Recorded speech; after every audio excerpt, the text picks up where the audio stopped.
have you built that just kind of concrete expectations of understanding both sides of we're going to pay you more, we're going to treat you better, but here's what you need to do to make that work for us?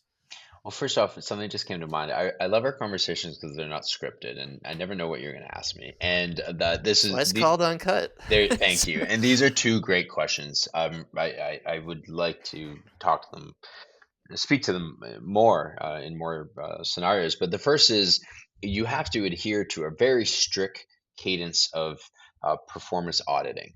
So at Brasa Peruvian Kitchen, we do something every single week, Thursday from 4 to 5 p.m. Our most senior retail restaurant leaders are doing something called the traffic light model. So it's every single week, 4 to 5. I've we've built them a document with all their employees listed on this document, and you're going to rate them for the week before, red, yellow, or green.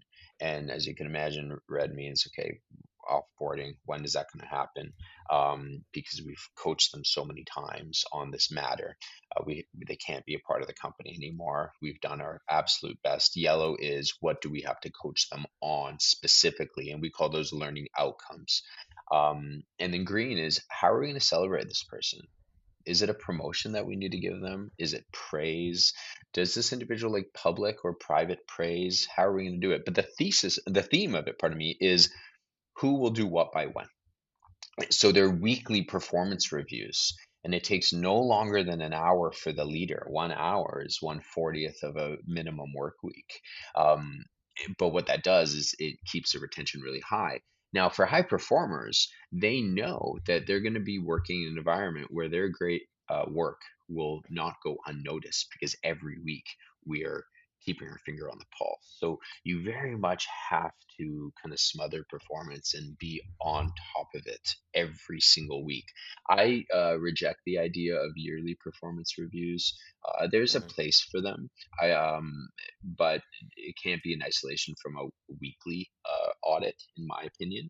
And then you have your conversations with those individuals. The great thing about being able to do this is because we have such lean teams, there's not many people to have to put in red, yellow, or green.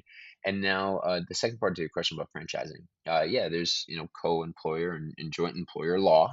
I cannot tell franchisees what to pay their employees, nor do I want to be frank. What we would do when we are going to look for phenomenal franchisees, even before the discovery day, is paint a picture of how we've been successful with our corporate locations and show the economics of what is talent density. Why should I want to pay more? What does paying more in my market look like? And unpack that for them. And I really want to attract franchisees who kind of see operations, business, and employee experience how we see it from the same lens and have a sense of pride in saying, you know what, we do pay the most in the industry and it makes me feel good as a leader. Oh, and by the way, it shows up positively on our bottom line. So it's just good business. So yeah, that's how I've thought this through. Yeah, as you know, Douglas Fry is an advisor of mine, and I ran this. I run everything by Doug, and I'm so fortunate to have him on the team. But we had this discussion at length.